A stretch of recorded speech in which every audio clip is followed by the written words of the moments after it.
ठीक है, तब आपको और कंफ्यूजन होती है कि इसकी इंटीग्रेशन कैसे करें, क्योंकि tan इनवर्स की डिफरेंशिएशन हमने पढ़ी हुई है, बट tan इनवर्स की कोई इंटीग्रेशन नहीं है, याद है ना। tan इनवर्स का सिर्फ डेरिवेटिव पढ़ा हुआ है हमने कि डेरिवेटिव क्या होता है, बट tan इनवर्स की कोई इंटीग्रेशन नहीं होती। ठीक है, तो इसमें ट्रिक ये था कि एक्चुअली ये क्वेश्चन जो है वो कुछ इस तरह से है कि tan इनवर्स जो लगा हुआ है half x, that is all fine, but इसके साथ यहाँ पे लगा हुआ है 1, यूं करके। अगर अब आप जब आई लेट लगाते हो, इंटीग्रेशन बाय पार्ट्स हम करने लगे हैं, तो इसमें जो पहली वाली टर्म है ये अलजेब्रिक हो गई और ये वाली हो गई इनवर्स ट्रिग्नोमेट्रिक। तो इनवर्स ट्रिग्नोमेट्रिक वाले को आप यू कहोगे और दूसरे वाले को आप कहोगे वी। ये समझ आया कि नहीं आया कि इसमें प्रॉब्लम क्या थी इस क्वेश्चन के अंदर। जी बेटा।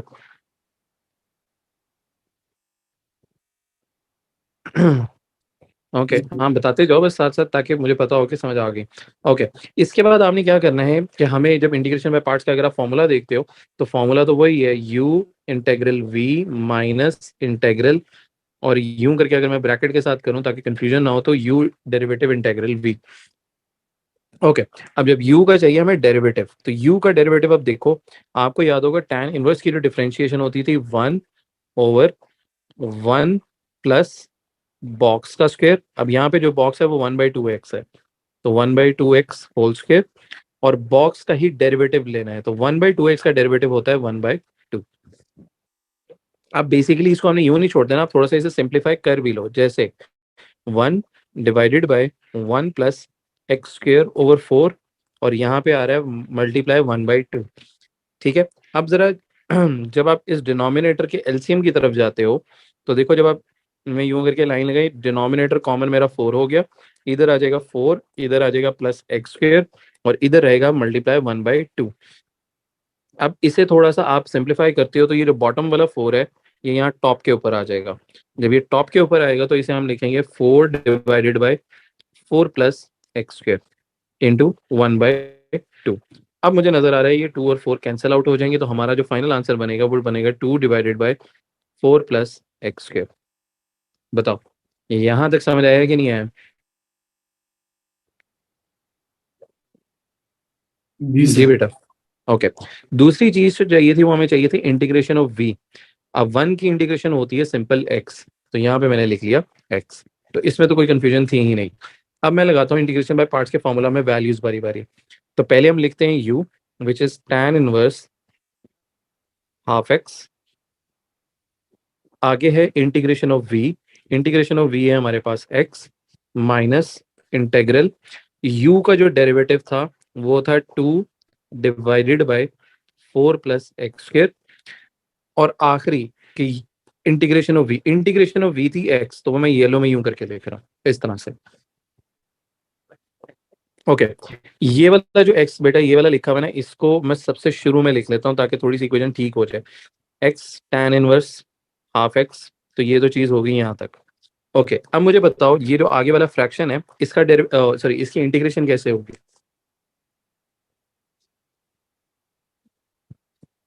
हाँ, कोई भी बता सके इसकी इंटीग्रेशन होगी कैसे।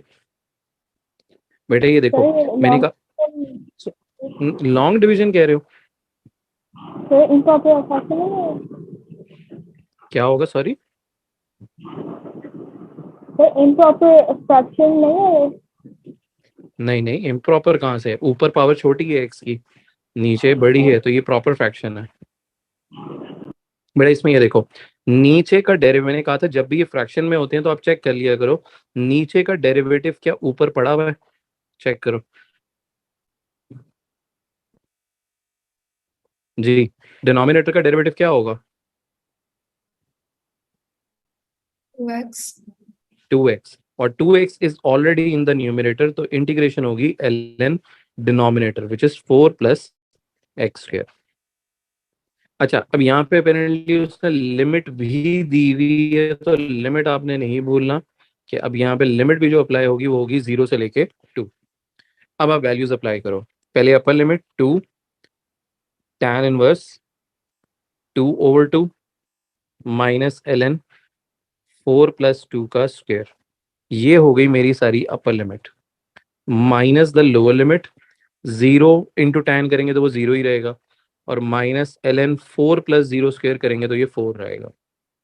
अच्छा मैं देख लूँ उसने एग्जैक्ट में तो नहीं कहा, हाँ देखो उसने कहा एग्जैक्ट फॉर्म रखनी है, तो यहाँ पे बहुत सारी रिस्ट्रिक्शन कैलकुलेटर की लग जाती है आपके पास। तो आप क्या करो, कैलकुलेटर के ऊपर मुझे बताओ tan इनवर्स 1 क्या होता है। ओके आई थिंक पाई/4 होता है, ये चेक कर लो।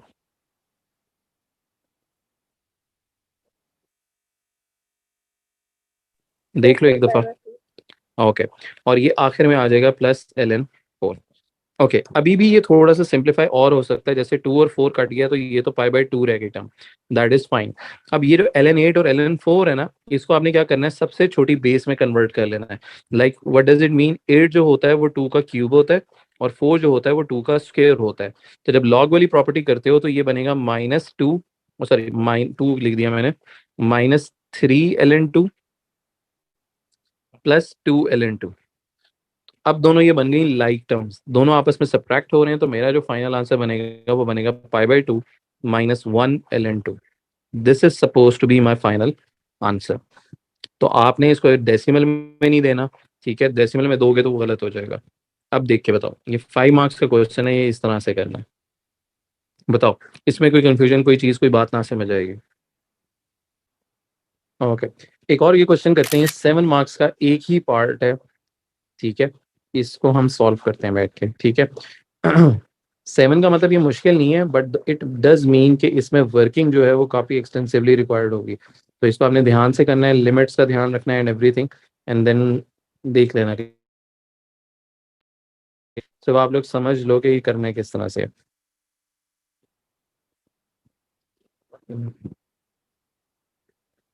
ओके अगर आप ये वाला क्वेश्चन देखो, तो यहाँ पे भी अब उसने देखो यहाँ पे नहीं मेंशन किया इंटीग्रेशन बाय पार्ट्स, वो आपसे एक्सपेक्ट कर रहा है कि you would be able to identify it. कैसे आइडेंटिफाई करें, ये एक एक्स वाली टर्म है और ये सीकेंड स्क्वायर एक एक्स वाली टर्म है, दोनों टर्म्स आपस में एक दूसरे के साथ मल्टीप्लाई हो रही हैं, तो इसका मतलब है वो जो प्रोडक्ट दोनों मल्टीप्लाई हो तो इंटीग्रेशन बाय पार्ट से ये सॉल्व होता है। ओके तो पहले तो आप मुझे बताएं, इसमें आई लेट के थ्रू यू किसको रखेंगे और वी किसको रखेंगे।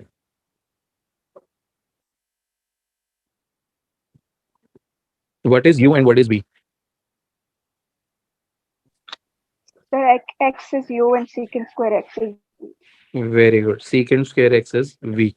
अब आप लेंगे u का डेरिवेटिव, जो चाहिए होता है that is 1, and we need integration of v। Okay do you remember what is the integration of secant square x.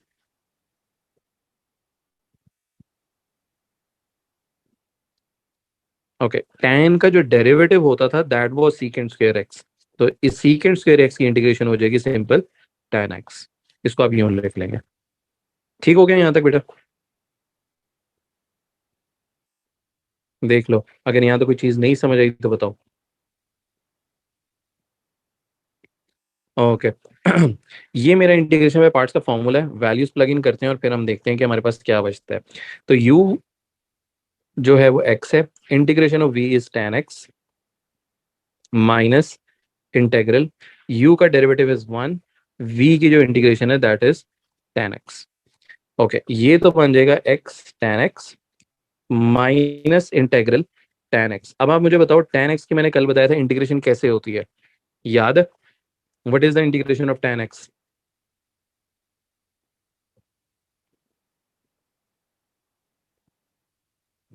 जी कोई भी बता दे बेटा, what is the integration of tan x, और how are we suppose to do the integration of tan x।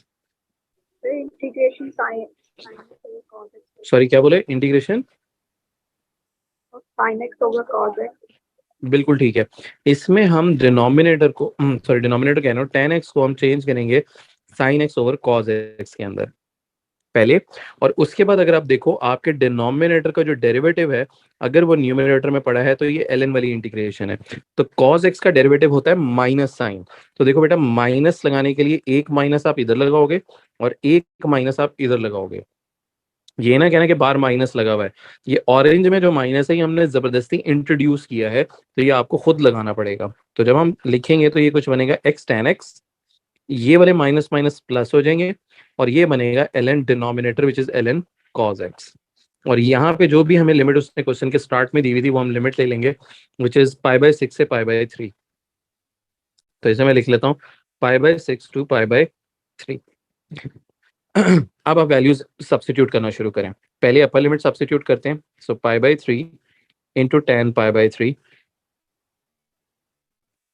Plus ln cos pi by 3। ये हो गई हमारी upper limit minus the lower limit pi by 6 tan pi by 6। आप लोग calculator के ऊपर जरा निकालना शुरू करो इंडिविजुअल वैल्यूज। इंडिविजुअल वैल्यूज से मतलब ये कि tan पाई बाई 3 देखो क्या होता है, cos पाई बाई 3 देखो क्या होता है, और फिर आगे tan pi by 6 and so on करते हैं। ठीक है, तो ln cos pi by 6। Okay, एक एक करके मुझे बताना शुरू करो बेटा। tan पाई बाई 3 क्या होता है? Square root 3. सॉरी, कितना? Square root 3।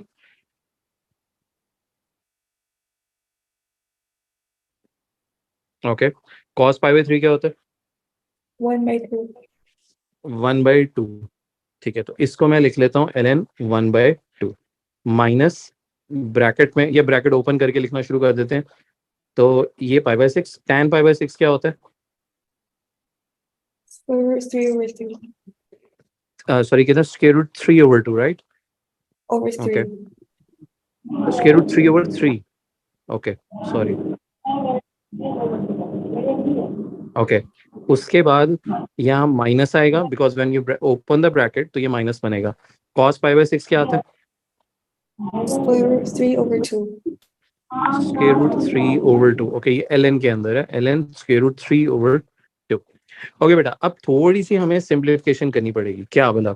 ये तो हो गया √3/3 पाई, और ये 6 × 3 हो जाएगा 18, तो मैं इसको लिख लूंगा माइनस पाई √3/18। ओके, ये वाली टर्म तो हो गई। उसके बाद जो है ये ln 1/2, इसको बेटा देखो क्या करेंगे, इसको हम लिखेंगे ln 2⁻⁻1। ठीक हो गया, और आगे लिखेंगे माइनस ln 3 की। अब ये देखो यहाँ पे थोड़ा सा मसला है, ये जो आखिरी वाली टर्म है इसमें प्रॉब्लम क्या है। अगर आप देखो स्क्वायर रूट जो है, ये जो 3 की पावर अगर मैं 1/2 लिखता हूँ तो ये सिर्फ 3 के ऊपर है, ये 2 के ऊपर नहीं है। ये प्रॉब्लम समझ आ रही है आप लोगों को कि नहीं? इसके लिए हाँ, बताओ, ये जो प्रॉब्लम हमें देखनी पड़ रही है, इसको पता है फिर हम क्या करेंगे? इसको अगर हम यूं लिख लें √3, सॉरी √3, इसको अगर मैं लिखूं 3/4, और इसके ऊपर मैं 1/2 लगा लूं पावर, यानी कंप्लीट के ऊपर पावर 1/2 लगा लूं, तो क्या ये सेम चीज बनेगी कि नहीं बनेगी? 1/2 का मतलब है स्क्वायर रूट। तो देखो √3/4 का जब आप स्क्वायर रूट लेते हो वो सेम चीज बनती है। बात समझ आई है कि नहीं आई? Yes, sir. ओके, तो मुझे टेक्निकली यहाँ लिखना है ln 3/4, और इसके ऊपर मैं यूं करके पावर 1/2 लगाता हूँ ताकि पूरे ब्रैकेट के ऊपर पावर लगे। ठीक है, अब यहाँ पे तो मैं एलसीएम ले लेता हूँ, ये टाइम्स 6, ये टाइम्स 6, तो ये बन गया 6 पाई √3 माइनस पाई √3/18। ये तो मेरी एक टर्म हो गई। इधर देखता हूँ तो ये बनता है माइनस ln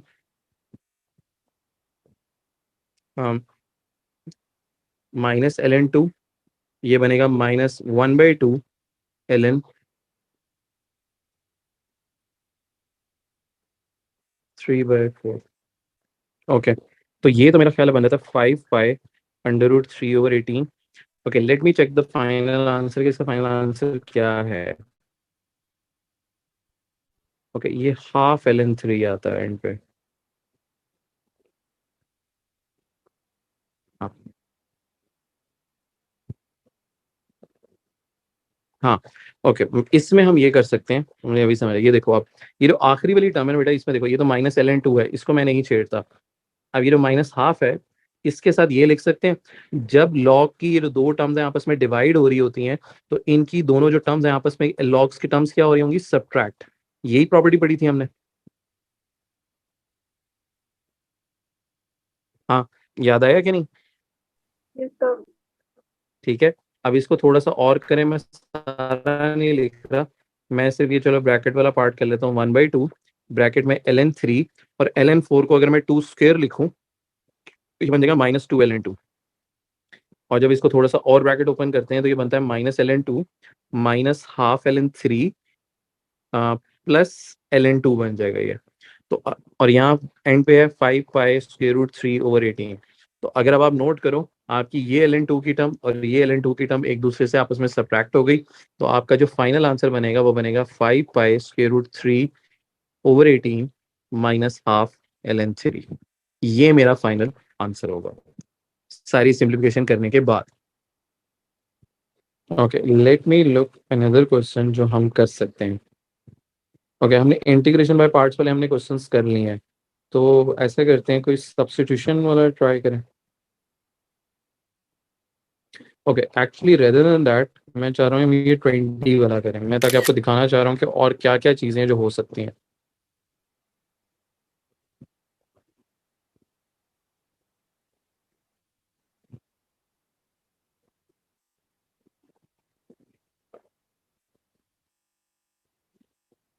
ओके,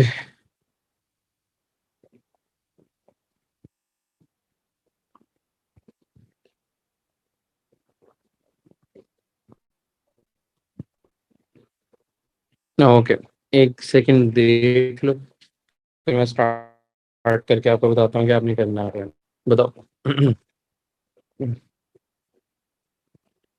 देखो, अब आ रहे हैं नजर कि नहीं? जी सर, अब आ- ओके, ये वाला हम क्वेश्चन स्टार्ट करते हैं। ये थोड़ा सा डिफरेंट है इसका, एक्चुअली सेकंड पार्ट, ठीक है। तो ये वाला क्वेश्चन हम कर लेते हैं। पहले वाले में तो वो कहता है by differentiating cos x over sin x show that y is equal to cot x। y का यानी डेरिवेटिव dy/dx जो है वो माइनस कोसेकेंट स्क्वायर x आएगा। ये हमने उसे करके दिखाना है, तो हम स्टार्ट कर लेते हैं। तो बेसिकली उसने जो आपकी हेल्प के लिए लिखा, उसने कहा जो y is equal to cot x है ना, सॉरी, हाँ, जो cot x है, तो बेसिकली उसको पहले आप ये cot x की आइडेंटिटी जो थी वो थी cos x over sin x, that was the identity. वो कहता है इसकी हेल्प से बेसिकली आपको डेरिवेटिव मिल जाएगा। तो अगर आपको याद हो, तो ऊपर वाली टर्म हमारी u होती है, नीचे वाली टर्म हमारी v होती है, और इस पे हम लगाते थे क्वोशंट रूल, जिसका फॉर्मूला था vu dash minus uv dash and the whole thing is divided by v square. तो जब आप इस पे क्वोशंट रूल लगाएंगे, तो v हो गया हमारा sin x, u का डेरिवेटिव यानी cos का डेरिवेटिव होता है minus sine x, minus u होता है हमारा cos x, और sin x का जो डेरिवेटिव होता है that is cos x,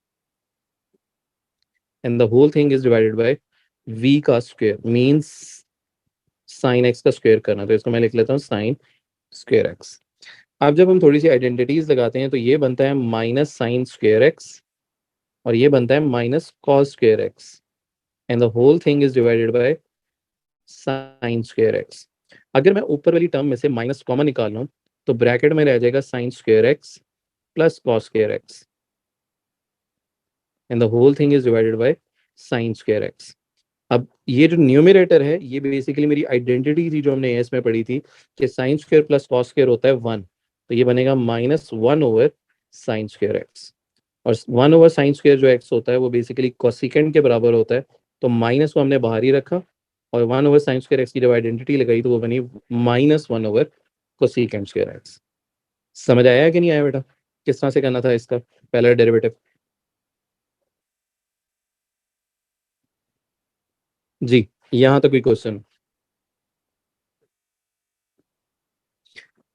okay, अगले पार्ट के अंदर वो ये कहता है कि आपने x कोसिकेंड स्क्वायर x की इंटीग्रेशन करनी है, और उसका उसने आंसर दिया हुआ है कि आपका आंसर जो है वो ये आना चाहिए 1/4 पाई प्लस ln4, ये आना चाहिए। इस पे लिमिट भी जो है वो मैं लिख लेता हूँ, पाई/4 से लेके पाई/2 है। अगर अब आप यहाँ पे देखो, तो आपके पास दो टर्म्स हैं जो आपस में मल्टीप्लाई हो रही हैं, तो ये बेसिकली इंटीग्रेशन बाय पार्ट्स होगा। तो through I let you can decide कि आपका u क्या है और v क्या है। तो बताओ इसमें u क्या होगा और v क्या होगा? What is the term u and what is the term v? जो एक्स है और बी फोर। u जो है वो हमारा x है, और v जो है वो कोसेकेंट स्क्वायर x है। अब according to the integration by parts formula, u का चाहिए होता था हमें डेरिवेटिव विच इज 1, और v की चाहिए होती थी हमें इंटीग्रेशन। अब प्रॉब्लम ये है कि कोसेकेंट स्क्वायर x की इंटीग्रेशन हमने पढ़ी नहीं है, ठीक है, और याद भी नहीं है और होती भी नहीं है। तो करेंगे क्या कि जो पहला पार्ट उसने कराया था ना, एक्चुअली हमें वो हमारी हेल्प के लिए था। हेल्प वो कैसे कर रहा है, अगर आप खुद देखो, कॉट का जब डेरिवेटिव लेते हैं तो वो आता है माइनस कोसेकेंट स्क्वायर, ये वाला। अगर आप इस टर्म का कोसेकेंट स्क्वायर का इंटीग्रेशन करोगी तो वो कॉट ही होगी। ऐसा ही है, ये बात समझ आ रही है कि नहीं? जी सर। कॉट एक्स का डेरिवेटिव होता है minus cosecant square, minus cosecant square का इंटीग्रेट करोगे तो वापस वो कॉट बन जाता है। अब सिर्फ जो हमारे पास यहाँ पे जो मिसिंग है वो एक माइनस है, तो माइनस को हम रख लेते हैं, यानी अगर आप माइनस यहाँ पे भी लगा दो और बाहर भी लगा लो तो माइनस कॉट एक्स इंटीग्रेशन होगी कोसेकेंट स्क्वायर एक्स की। ये बात समझ आई कि नहीं आई कि इंटीग्रेशन ऑफ वी क्या है हमारे पास इस केस के अंदर?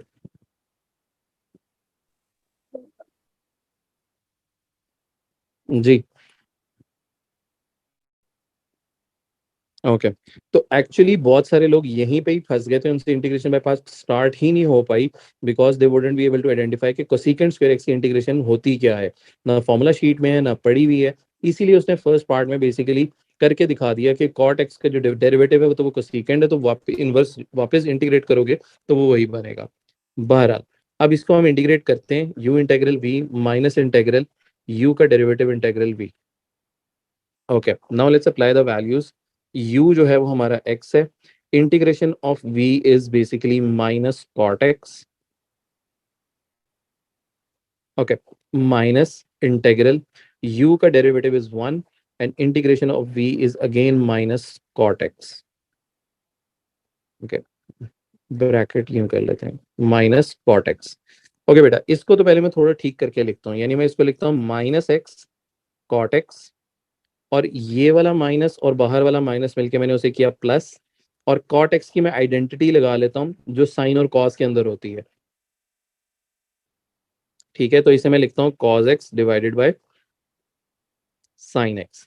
अब इससे होगा ये कि जब डिनोमिनेटर का डेरिवेटिव ऊपर न्यूमरेटर के अंदर पड़ा हुआ है, यानी साइन एक्स का जो डेरिवेटिव होता है वो कॉस एक्स होता है, तो मैं इसे एल एन साइन एक्स लिख लूंगा, और ये पीछे माइनस एक्स। अच्छा, अब कॉट का फंक्शन जो होता है वो कैलकुलेटर पे नहीं होता, तो आप इसको कोशिश करोगे कि आप उसको टेन में ले जाओ या कॉस एक्स और साइन एक्स में ले जाओ, तो वो आपकी मर्जी है, आप किस में लेके जाना चाहते हो। तो बताओ, टेन में ले जाते हैं, चलो मैं इसको मैं 1/10 एक्स कर लेता हूँ, क्योंकि कैलकुलेटर पे 10 एक्स होता है। अगर आप कॉस साइन में लेके जाना चाहते हो that is also fine. Okay, limit थी मेरी पाई/4 से पाई/2। ओके, तो ये हो गई पाई/4 और ये हो गई मेरी पाई/2। ओके हाँ, अब देखो गौर से, माइनस पाई/2 1 डिवाइडेड बाई tan पाई/2 प्लस एल एन साइन पाई/2, ये मेरे upper limit, minus lower limit करेंगे तो माइनस पाई/4 1/tan पाई/4 प्लस एल एन साइन पाई/4। ओके बेटा, अब आप थोड़ी सी देखना, मुझे कुछ चीजें जैसे याद है। tan पाई/2 आप कैलकुलेटर पे करते हो तो आपका मैथ एरर आ जाता है। मैथ एरर का मतलब ये होता था ये इन्फिनिटी है हमारा, तो anything divided by infinity is zero. तो ये जो पहली मेरी पूरी टर्म है, this is suppose to be zero. ठीक हो गया, क्योंकि tan पाई/2 आपके कैलकुलेटर्स में मैथ एरर आएगा, तो इस चीज का आपने ध्यान रखना है। ठीक है, ओके। उसके बाद sin पाई/2 जब आप कैलकुलेटर्स पे करते हो तो sin पाई/2 क्या आता है बताओ?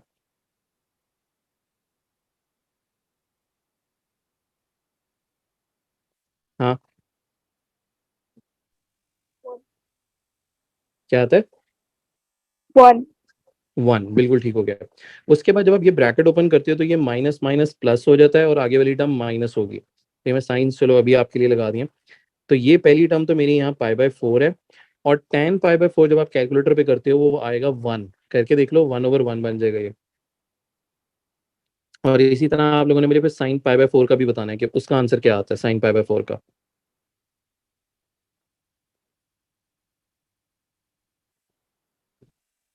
√2/2. √2/2। 2. ओके, तो हमारे पास ये यहाँ तक √2/2 आ गया। अब इसमें अगर आप देखो तो हमारा ln1 का क्या आंसर आता है?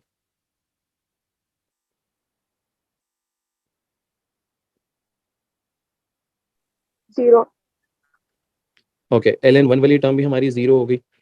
ओके, ये मेरी टर्म रह गई π/4 माइनस, अब यहाँ पे भी वही प्रॉब्लम है कि अंडर रूट जो है वो सिर्फ एक टर्म पे लगा हुआ है, दोनों के ऊपर नहीं लगा हुआ, तो इसका आपने ध्यान रखना है। तो इसको हम कुछ यूं कर लेते हैं, मैं इसको लिख लेता हूँ ln, ब्रैकेट में मैं लगाता हूँ 2 और नीचे मैं लगा लेता हूँ 4, ताकि इस पूरे की पावर बन जाए 1/2। अब मैं इस पावर को साइड पे लेके आ सकता हूँ, π/4 माइनस 1/2 ln। अच्छा, अब इसमें भी मसला ये है कि 2 और 4 आपस में डिवाइड हो रहे हैं, तो इनके लॉग्स जो होंगे वो आपस में माइनस होंगे, तो मैं इसको यूं लिख लेता हूँ। ठीक है, इस π/4 को मैं कुछ नहीं कर रहा, जब मैं ब्रैकेट ओपन करूंगा तो ये बनेगा -12 ln2 माइनस, सॉरी माइनस नहीं, +12 ln4। अब ये जो ln4 है, इसको भी मुझे चाहिए कि मैं यहाँ से रेज कर रहा हूँ ताकि आपको ऊपर ही कर लें, दोबारा ना लिखना पड़े। 4 को मैं लिख लेता हूँ 2 का स्क्वायर, तो यहाँ आ जाएगा 2 और ये 2 यहाँ आ जाएगी पावर, तो ये 2 आपस में कैंसिल हो गया, तो ये मेरे पास रह गया π/4। अब ये भी ln2 की टर्म है, ये भी ln2 की टर्म है, या दोनों आपस में सब्ट्रैक्ट हो रहे हैं, तो आपका आंसर रह जाएगा पीछे +12 ln2। अच्छा, अब जब मैं फाइनल आंसर देखता हूँ ना, वो थोड़ा सा डिफरेंट आ रहा है। अगर आप देखो तो वहां पे उसने क्या किया है, या तो पहले हम इनका एलसीएम ले लें ताकि डिनोमिनेटर सेम हो जाए और फिर हम कॉमन निकाल लें। तो इसके डिनोमिनेटर को 2 से मल्टीप्लाई किया और ऊपर भी 2 से मल्टीप्लाई किया। अब नीचे 4 बन गया, तो मैं नीचे से 1/4 कॉमन निकाल लेता हूँ, तो ब्रैकेट में रह जाएगा पाई प्लस 2 ln2, यही रह जाएगा। और अगर फाइनल आंसर देखो तो उसने ln2 के बजाय ln4 लिखा हुआ है। वो ln4 इस तरह बना कि ये वाला जो 2 जब पावर में जाएगा तो ये 2 स्क्वायर बनेगा, तो इसको लिखा उसने ln4, पाई को उसने ऐसे ही रहने दिया और ये वाला 1/4 ब्रैकेट्स के बाहर। बताओ, ये समझ आया? लास्ट में थोड़ा सा क्या था, थोड़ा सा ये ट्रिक किया हुआ था। 6 मार्क्स का है जो भी हमने पार्ट किया, और इसको करना इस तरह से था।